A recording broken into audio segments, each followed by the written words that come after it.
Picture this. You're scrolling through social media and you see your old college friend Dave posted another car photo. It's a brand new Mercedes C-Class, blacked out, 20-inch wheels, that three-pointed star gleaming in the sunlight. The caption reads, "Hard work pays off." You double tap. You comment, "Congrats, bro." But here's what you're actually thinking. Is he trying to flex on me?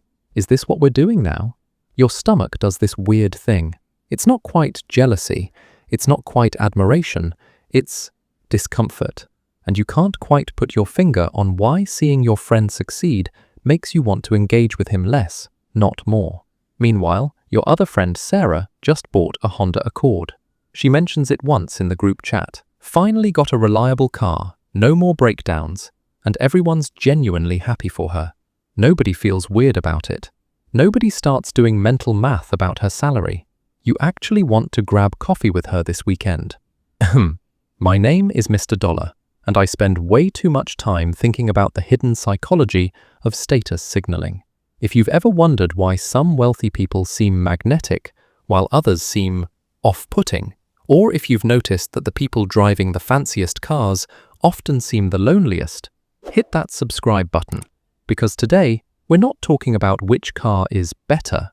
We're talking about something way more important, the status signals paradox, the scientifically proven phenomenon that shows luxury status symbols don't just fail to make you more likable, they actively make you less likable.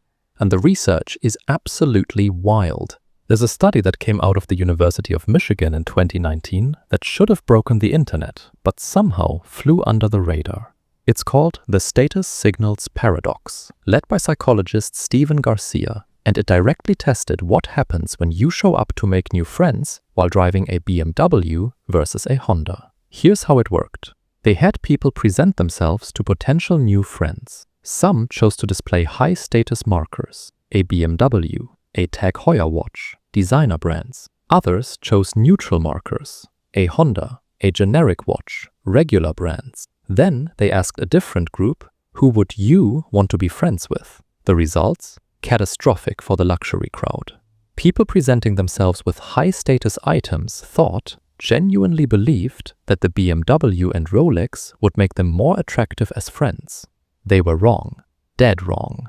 The people evaluating them chose the Honda drivers, consistently, overwhelmingly, across 6 different studies. Let that sink in. When you're trying to make friends, rolling up in a Mercedes doesn't just fail to help you, it actively hurts you. You become less desirable as a friend.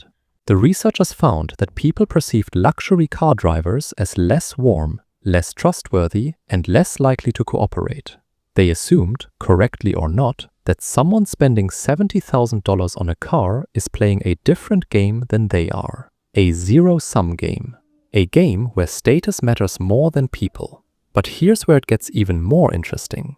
The Honda driver? They're perceived as approachable, relatable, someone who makes decisions based on value, not vanity. Someone who's not trying to compete with you, but might actually collaborate with you.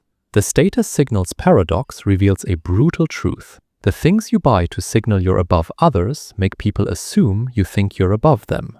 And nobody wants to be friends with someone who's keeping score. Let's talk about the numbers, because the costs aren't just social, they're financial. This math part may be a bit confusing for you, but hold on for a bit. It'll make sense at the end of the video. I also hate maths. A 2024 Honda Accord starts at $29,490. A 2025 Mercedes-Benz C-Class starts at $49,600. Right off the bat, you're paying $20,110 more for the privilege of the three-pointed star. That's before we talk about anything else. No maintenance, no insurance, just the sticker price. But wait, it gets darker than just the purchase price. Edmunds calculated the true 5-year cost to own these vehicles. The Honda Accord, $33,185 total. The Mercedes C-Class, $62,790. Let me say that again. The Mercedes costs $29,605 more over 5 years. That's not a rounding error. That's a down payment on a house. That's a year of college tuition. That's compound interest you'll never get back because you needed a hood ornament. Here's the breakdown.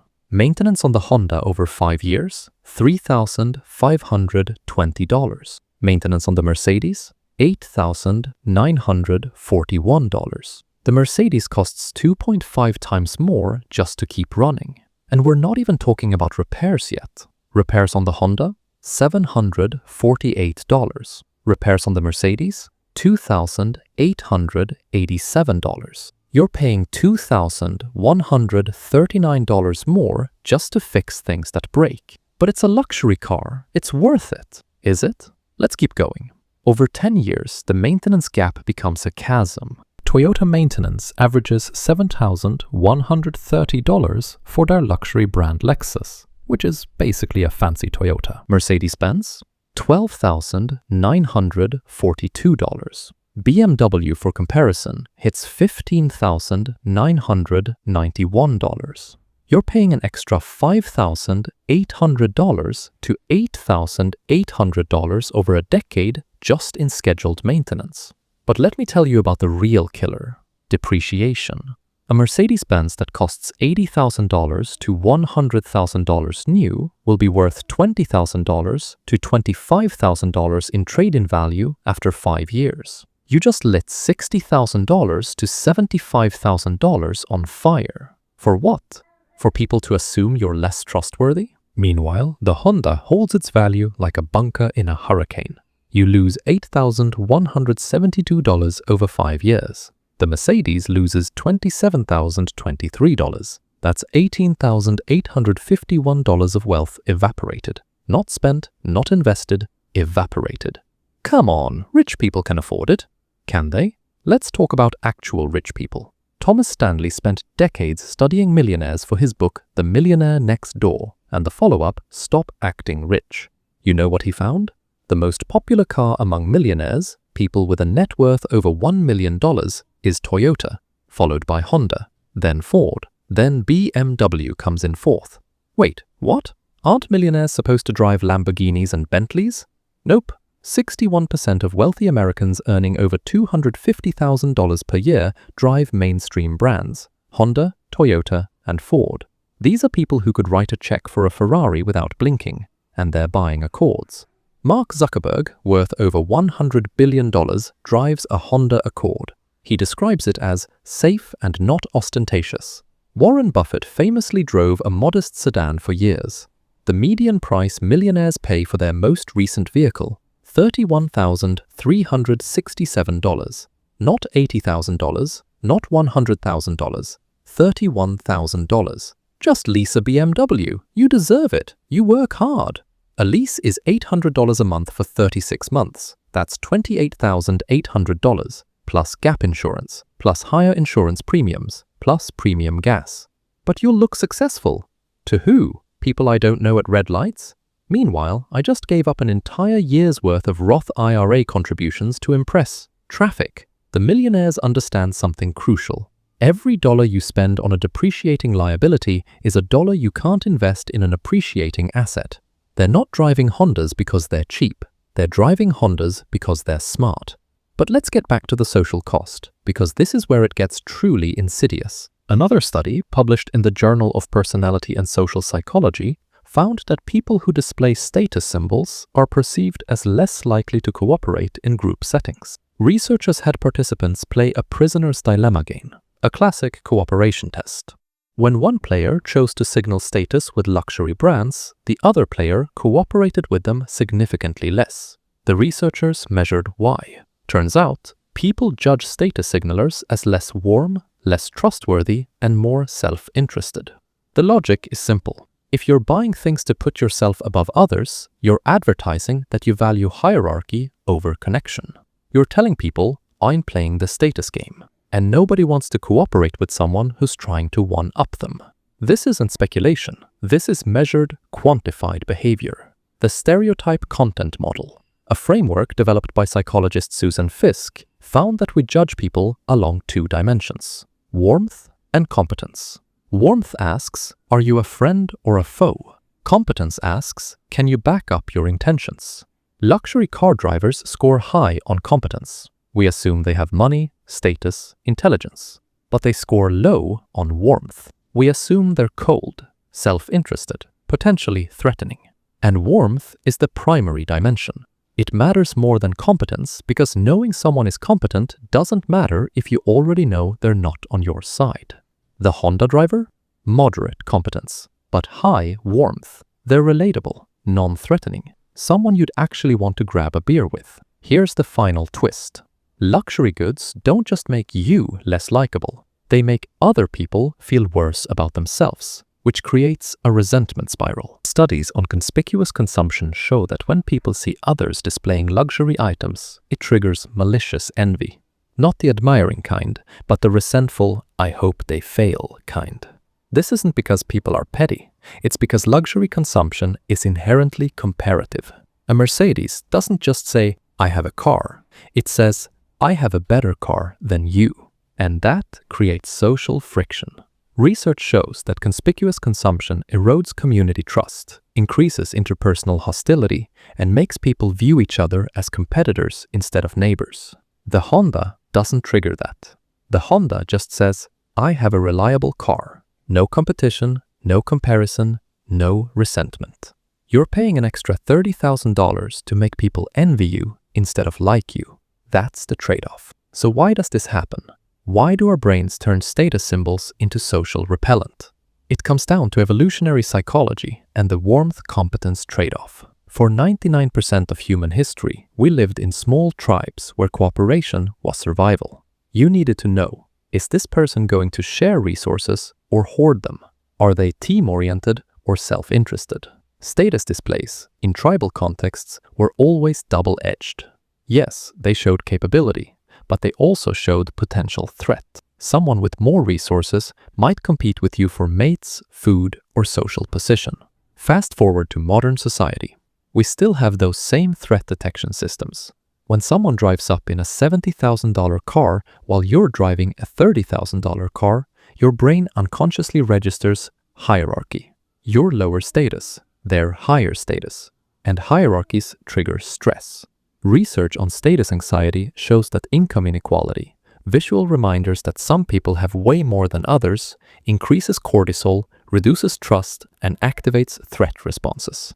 Seeing a Mercedes in the parking lot next to your Honda is a microdose of status anxiety. It's a reminder that you're in a competition you didn't know you signed up for. And here's the kicker. The Mercedes driver didn't intend to threaten you. They genuinely thought the car would make them look successful and attractive. But intentions don't override biology. Your brain sees the status signal and assumes self-interest. Meanwhile, the Honda driver? They are not broadcasting hierarchy. They are broadcasting practicality. And practicality signals different values: long-term thinking, responsibility, non-competitiveness.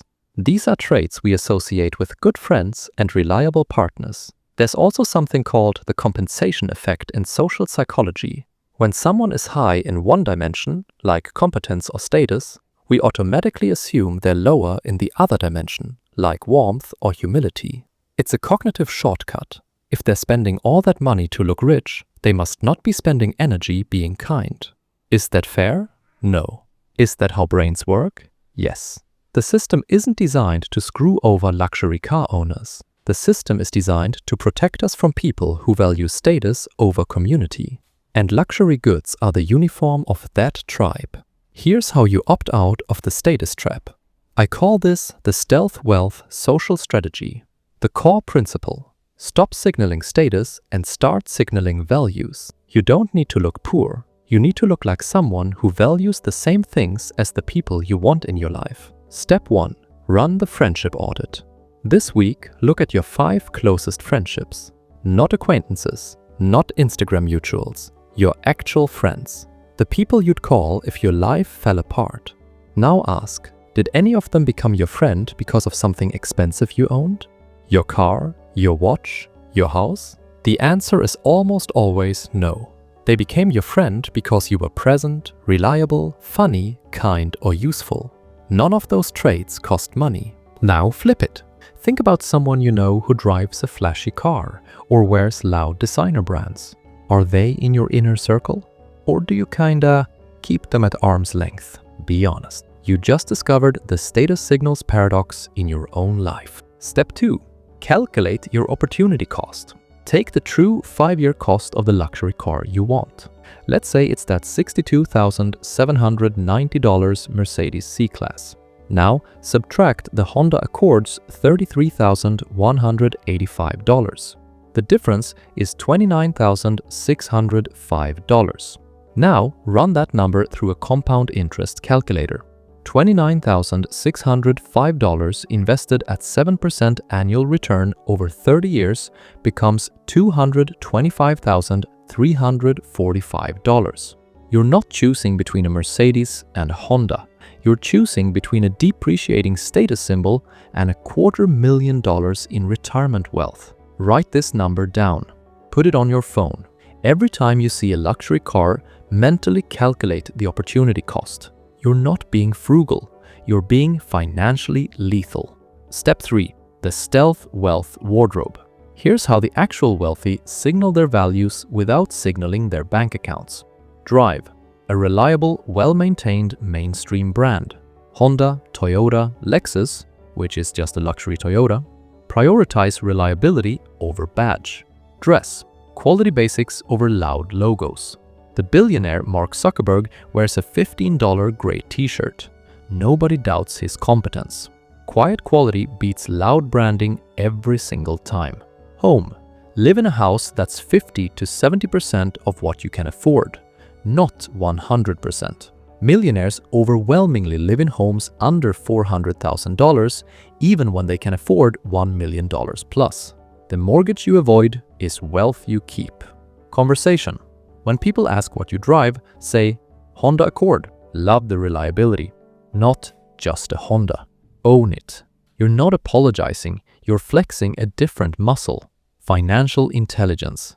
You're not hiding wealth, you're broadcasting different values. Step 4. The warmth first strategy. When you meet new people, consciously prioritize warmth signals over competence signals. Don't lead with your job title, your income, your car, your house, your accomplishments.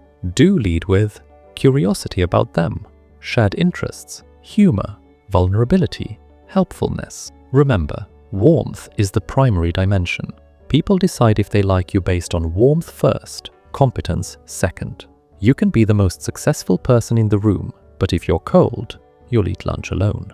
The Honda driver doesn't need to prove competence. The fact that they could buy a Mercedes but chose a Honda already signals intelligence.